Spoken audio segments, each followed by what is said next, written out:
Mesdames, Messieurs, peuple congolais, être citoyen, c'est être informé. Et pourquoi? Parce que l'ignorance est la pire des souffrances. Le savoir et la connaissance libèrent.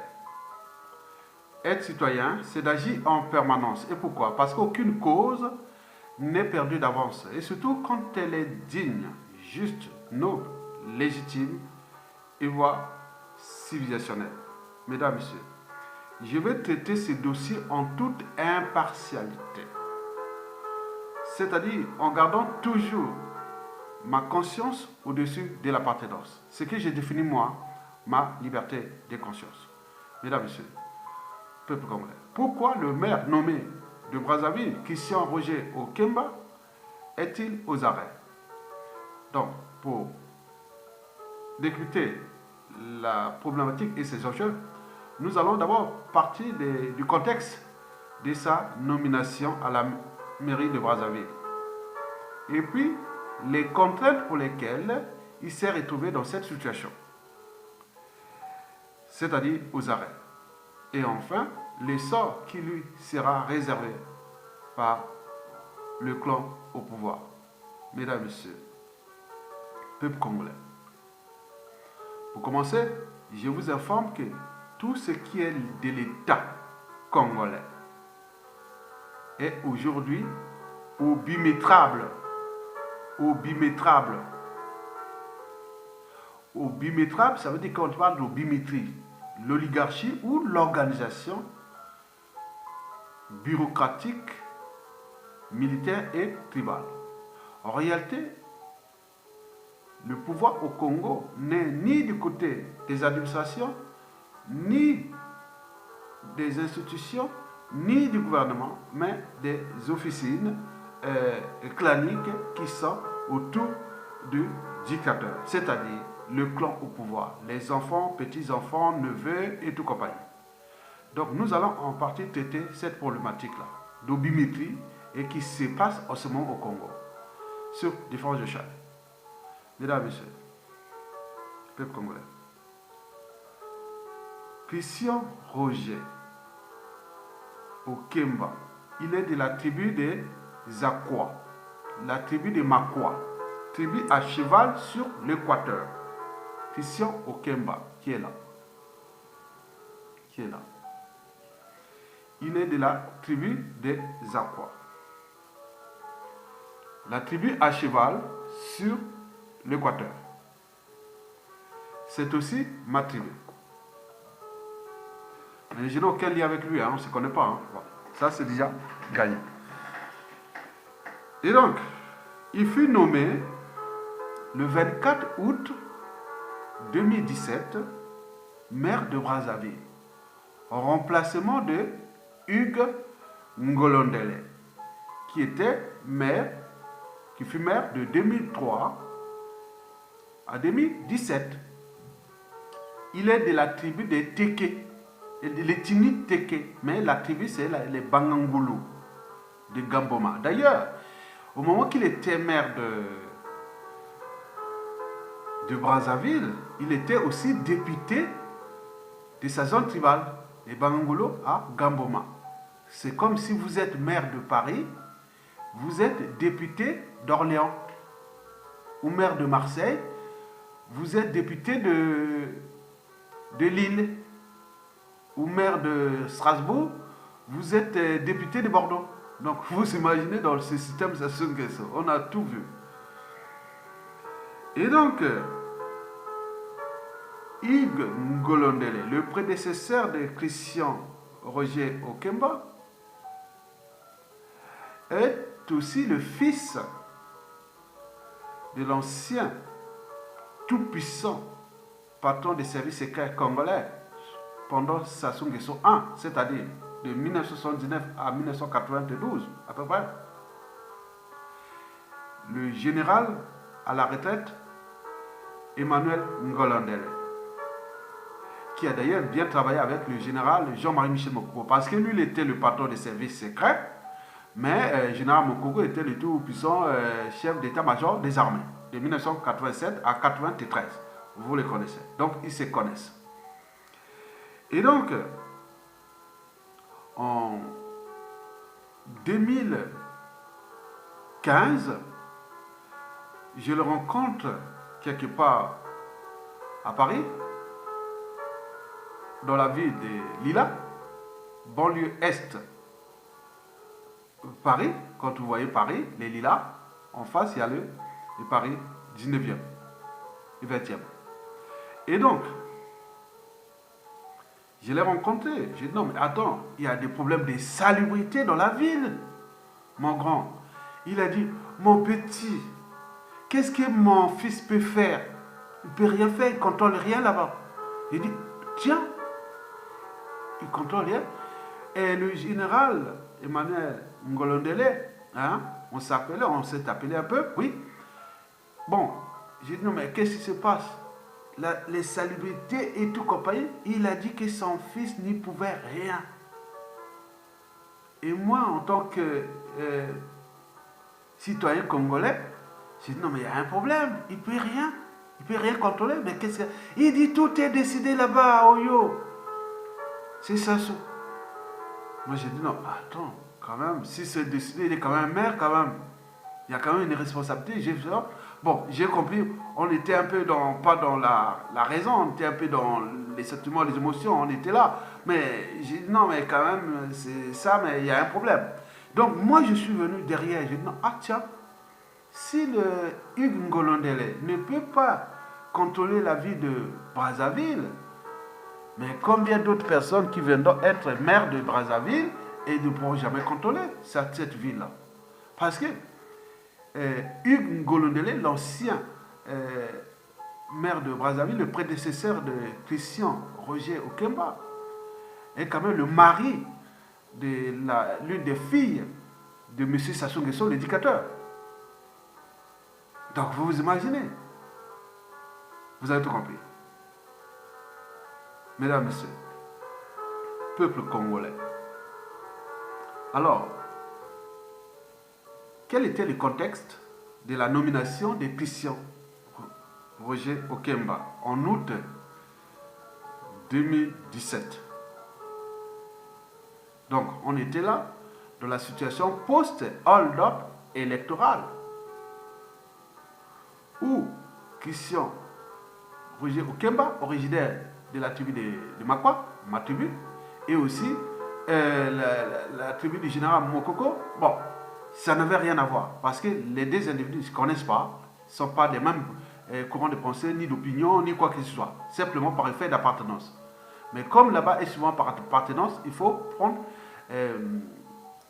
cette contrainte-là en considération. Donc, la tension sociopolitique après le hold-up électoral était vive, et surtout dans le Nord, avec les affaires Marcel Thiourou,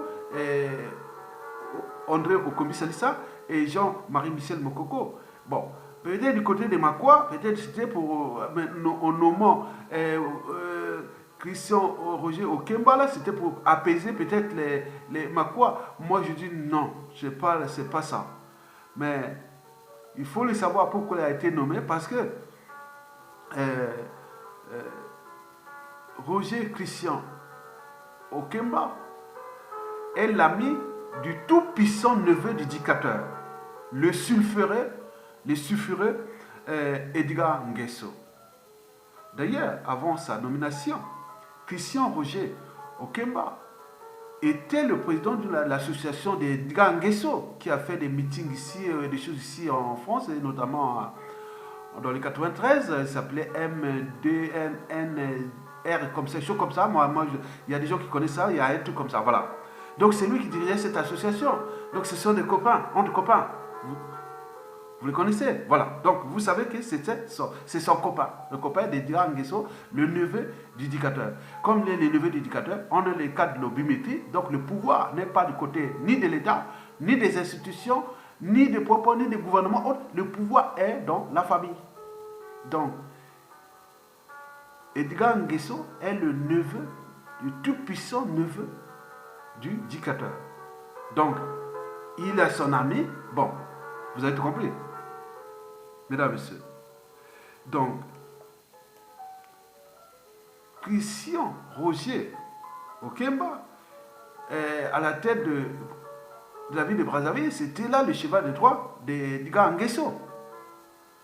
Vous avez tout compris? Et par translation, le cheval de Troie du clan.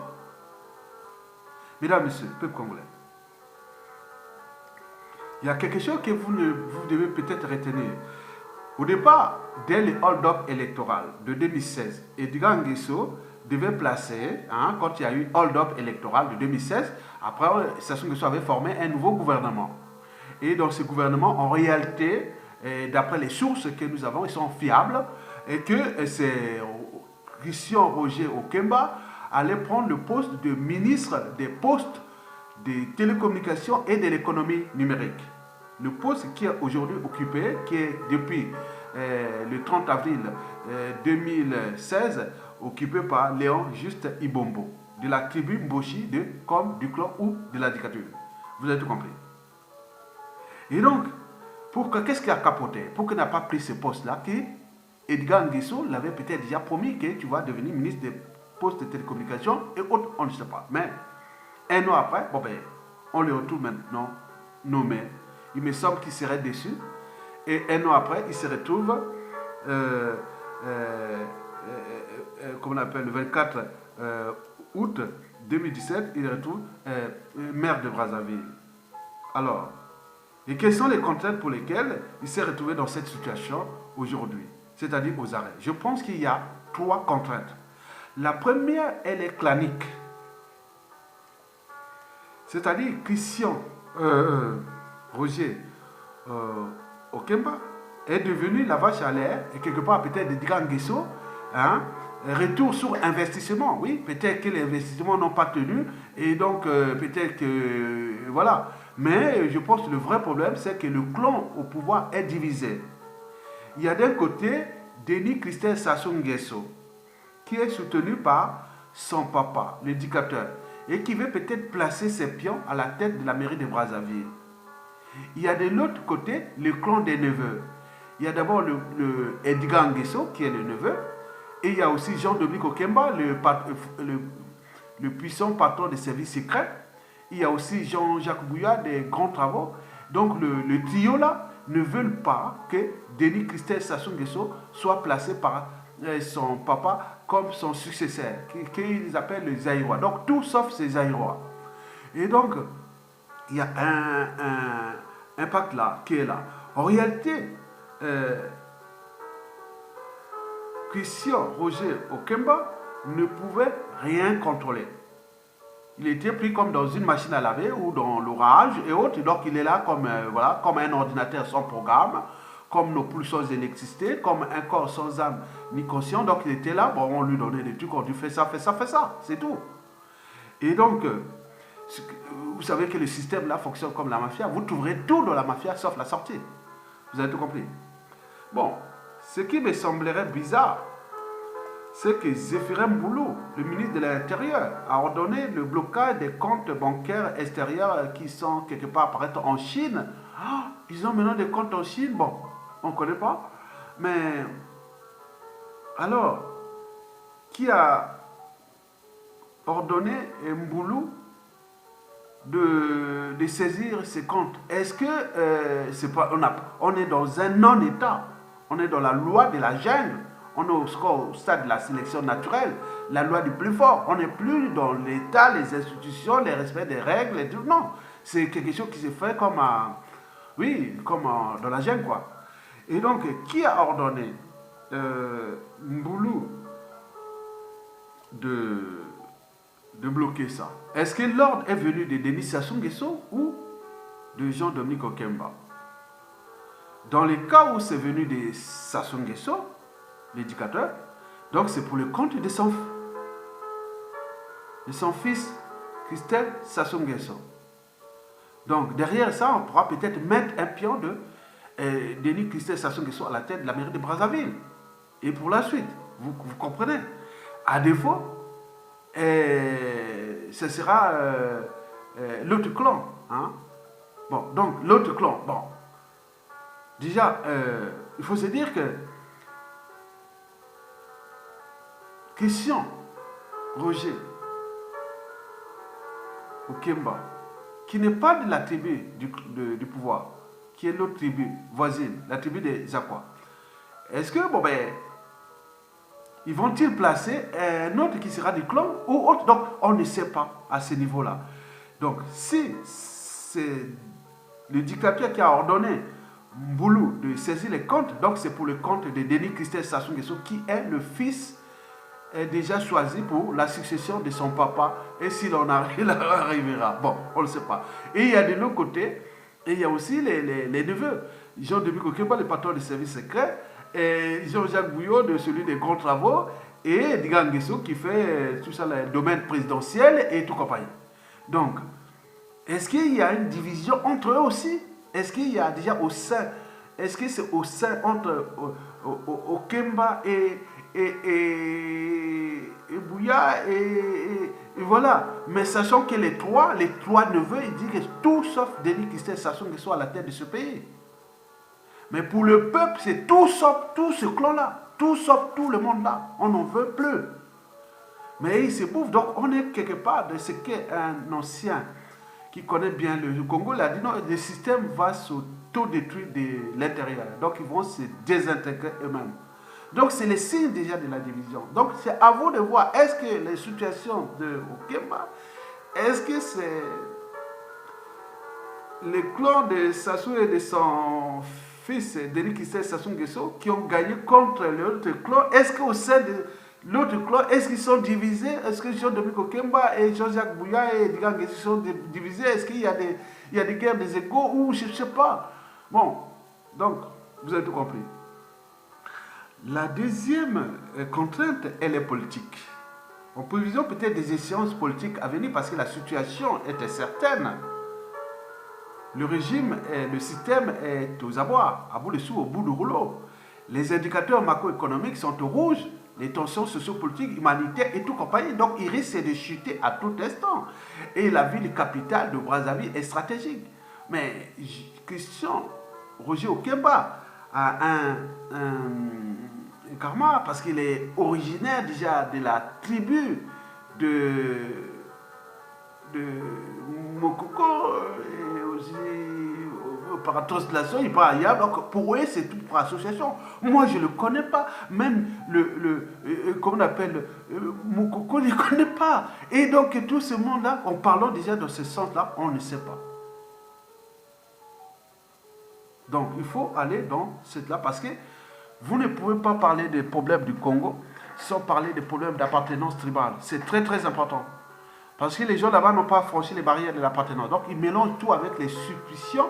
Mais beaucoup d'observateurs disent non, mais Christian Roger Okemba est 100% avec le système. Il est 100% avec le clan de Sassou. Il n'a aucune interférence avec les histoires des tribus ou quoi autre. Donc pour eux, peut-être qu'ils pensent que si laisser une ville capitale comme ça à quelqu'un qui n'est pas de la tribu, ou qui n'est pas vraiment, il y a quelque chose de lien, hein, il n'y a pas de lien, les liens politiques, associatifs et autres, ils n'ont pas de lien familial, c'est-à-dire mariage, ou quelque chose qui est proche, comme le fut le cas de Ngolo Dele. Donc il faut trouver quelqu'un qui vraiment, donc la ville capitale devient quelque chose qui, à tout instant, il peut arriver soit une insurrection, une rébellion, ou quelque chose qui va arriver à Brazzaville. D'ici peu, c'est prévisible. Donc, dans cette contexte politique, donc on voit déjà qu'il se prépare à des échéances à venir. Et donc il se prépare. Au moment que les opposants politiques, certaines personnes sont en train de dormir, mais eux, ils prennent déjà leur plan. Donc vous avez tout compris, le risque est là. Il faut voir ça, c'est un signe de quelque chose qui se prépare. Et vous avez tout compris. Mesdames et messieurs, la troisième et dernière contrainte, je pense qu'elle est du côté du mode de fonctionnement même du système. En effet, ce système décourage les bonnes volontés. Ce système a toujours encouragé la bêtise et la médiocrité. L'intelligence est suspecte. Il faut surtout ne pas faire l'âme au clan. On vous encourage à voler en toute impunité. Je vous rappelle que déjà c'est un régime tyrannique à caractère liberticide, antidémocratique, antisocial, criminogène, immoral, dissolu et voire confiscatoire.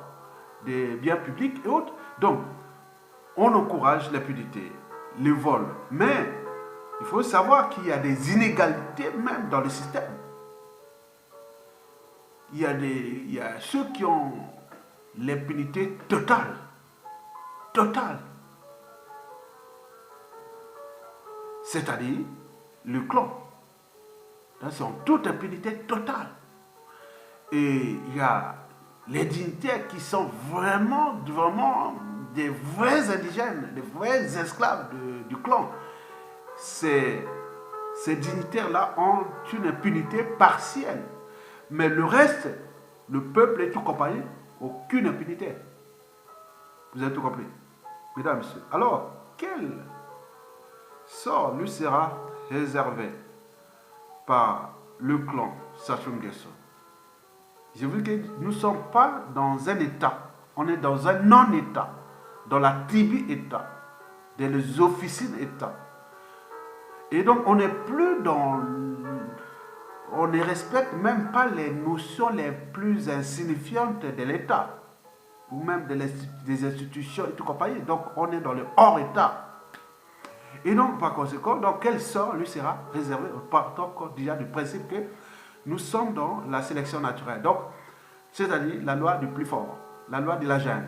Voilà. Donc, quelles circonstances atténuantes, qu'est-ce qu'ils vont le faire, on ne sait pas. Donc, je pense que cela va dépendre déjà, hein, le sort de Christian Roger Okemba va dépendre de plusieurs éléments. D'abord, de ses rapports avec Edgar Nguesso. Ça compte beaucoup. Quels sont les rapports entre Christian Roger Okemba et Edgar Nguesso?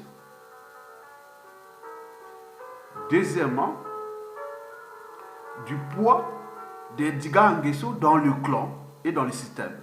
Est-ce que Edgar Nguesso a-t-il encore un poids au sein du clan ou il est peut-être en train de perdre son influence dans le clan?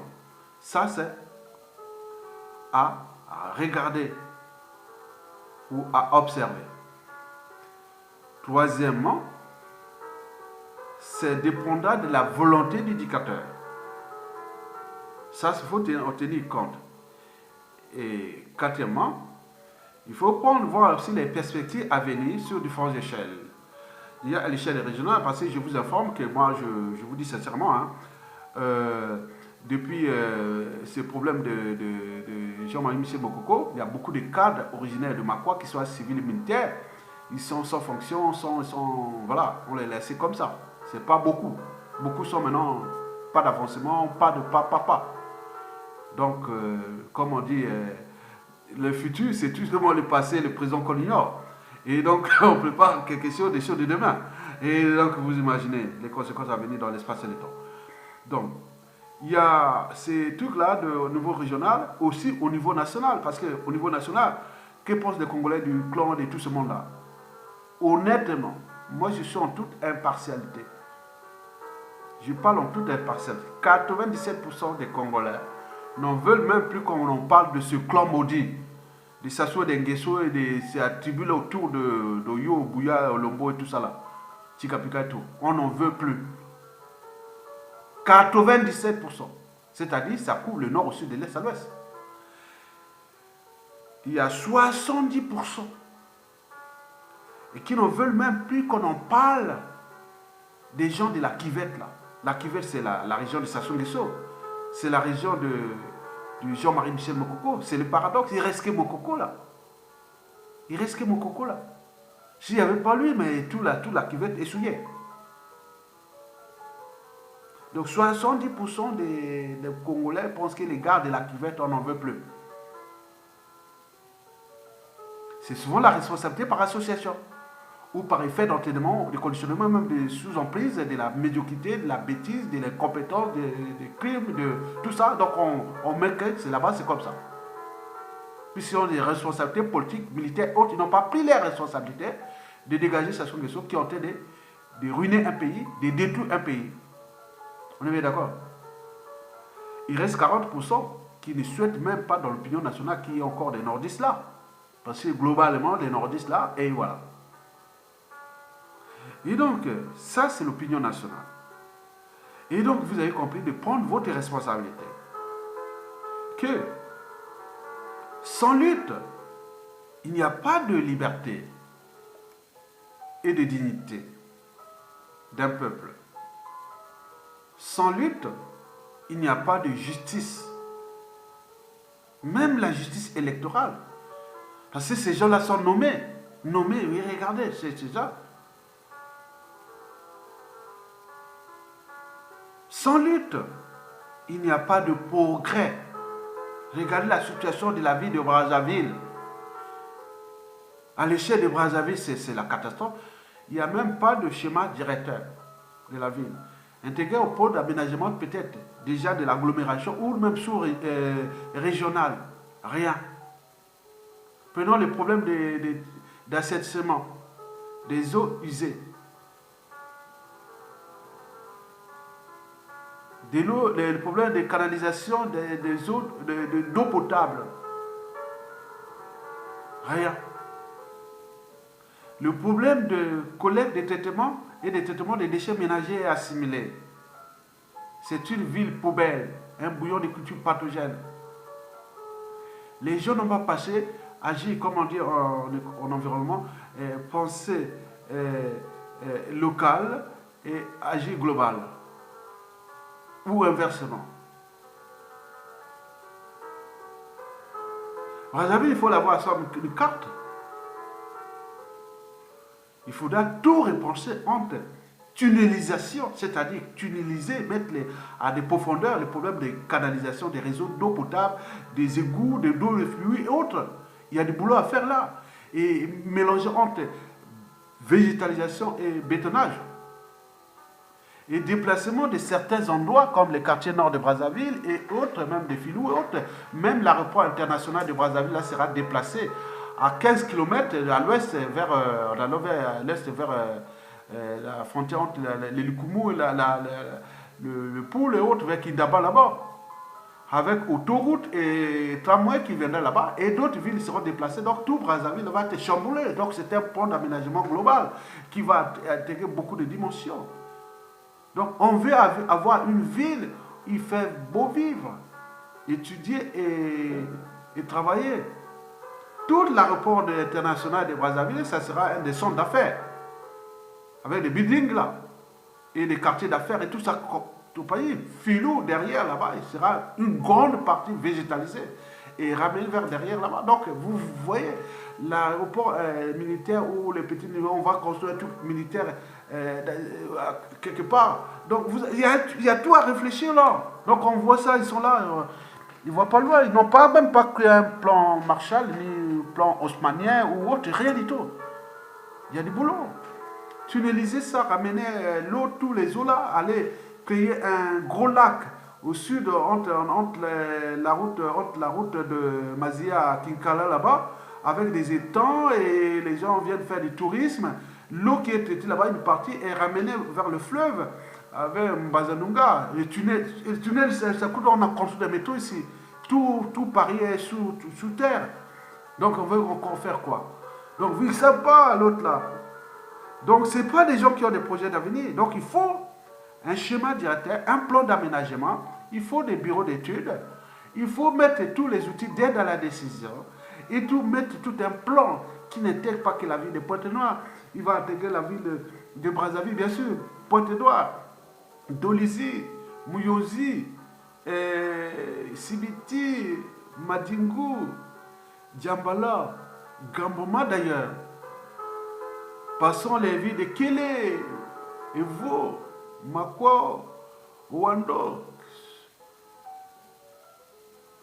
Wesso, Fondo, jusqu'à Dongou et tout compagnie. Oui, c'est un plan de Moussaka.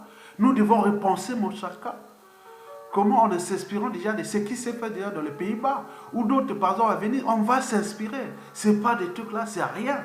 C'est des plans d'aménagement. Attends, bon, laisse tomber. Je vous laisse là et je vous dis que aucun combat politique et aucune cause contre l'injustice, l'oppression et la barbarie n'ont été gagnés par des émotions ou par des sentiments.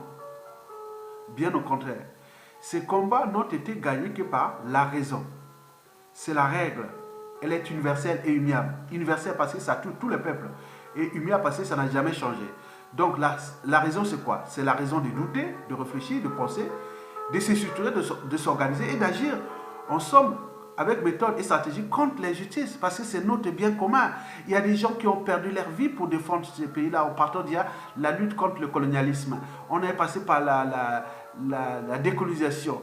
Et il y a des gens qui ont perdu leur vie et les gens continuent à se battre. Et vous êtes là en train de laisser ces gens-là consommer le fruit de tous les gens qui ont perdu. Oui, il y a des gens qui... Le Congo a perdu beaucoup de gens à cause pour la liberté, la dignité des uns et des autres. Donc nous devons continuer dans cet état d'esprit. Que laissez-les faire leur petite entreprise comme si ce pays leur appartient. Non, ils ne se sont même pas battus pour ce pays. Et moi, c'est que je me révolte, moi qui est né à Brazzaville, je suis né dans les bonnes conditions, parce que nous sommes les enfants qu'on appelait les enfants de l'indépendance, parce que l'hôpital général de Brazzaville a devenu CHU, l'unique centre hospitalier universitaire du Congo, qui est devenu CHU. Là, où vous rentrez là-bas, vous allez mourir. Ce CHU là, c'est là où je suis né, dans les années 1963. Et donc là, c'était les enfants de l'indépendance. On dit oui, qu'ils vont être, non, en faisant, ils étaient contents d'avoir les nouveaux-nés de l'indépendance. Mais sur ça, combien? 2 tiers ont trahi l'esprit de l'indépendance. Il ne nous reste qu'un tiers qui sont là avec nous, qu'on continue à se battre. Et nous ne lâcherons rien chez notre pays. Donc, rejoignez la résistance, ne laissez pas ce pays être détruit par ces mauvais. Trop mauvais pour être utile à l'intérêt général. Sinon, ça cesserait. Donc, vous devez rejoindre l'esprit de votre pays. Et ce n'est que par la lutte ou par le consensus que nous pouvons s'en sortir de là. Je l'ai dit d'ailleurs, que les gars de Sassou, de Mboshi ou de tout ce monde-là, nous, on n'aura pas la chasse à l'homme ni autre. C'est la responsabilité individuelle en fonction du rôle que vous avez joué, parce que dans toute organisation, qu'elle soit État, entreprise ou association, quand il y a un dysfonctionnement, c'est celui qui a la tête qui en est responsable. Le poisson pourri par la tête, donc c'est les responsabilités individuelles, du nord au sud et l'est à l'ouest en fonction des situations et des cahiers de charges ou à des charges. Et donc vous avez tout compris. Donc venez pas jouer aux amalgames, nord, sud, est, ouest, des tribus autres. J'ai intégré ça parce que ceux, ils fonctionnent dans leur mentalité habituée comparée à ces officines-là. Donc vous rentrez là-bas, on sait que, ah tiens, il fait partie des tribus influentes ou pas. Il joue ça comme ça. Alors que le problème devait être un citoyen, la raison d'un citoyen qu'il a des droits et des voix, il doit les défendre. Donc c'est ça l'enjeu. Donc nous sommes dans cet enjeu-là. Donc vous venez d'avoir quelques éléments d'information par rapport à ce que nous avions dit. Quant au général Emmanuel Ngolodele, voilà, bonjour général, parce que moi je vous respecte parce que vous êtes quand même vraiment des vrais officiers. Je ne sais pas les trucs là, voilà, on le sait. Mais mettons tous les moyens pour s'en sortir de là. Le jour-là, quand on a discuté, bon, sur ton fils, bon, j'étais un peu gêné, hein, voilà, je voyais la situation, quoi. Bon, on a vu 2 ans après, il était parti, bon, ben, je ne sais pas si vous avez influencé aussi, mais c'était la réalité. Donc, nous, on ne regarde pas que fils autre, donc on regarde par les sortes de l'intérêt général. Si c'est un truc public de tout le monde a le droit et le devoir de se battre pour ça. Mais si c'est privé, c'est pour privé. Mais il me semble qu'au vu de la situation, nous devons prendre conscience du danger, que notre pays est en danger. Il est en train d'être ruiné, détruit et devenir une poudrière, un pays ingouvernable pour rien. Et Brazzaville est déjà une capitale qui est déjà problématique. Tout ce qui est issu de la structure même de la ville, légué par le colon, c'est ça qui tient. Mais le reste qu'on a fait là, c'est qu'il n'a pas côté. Donc il faudra tout repenser en tenant compte de la géodésie, la géologie, plein de facteurs. Attends, mais ce n'est pas possible. Bon, je vous laisse. À bientôt.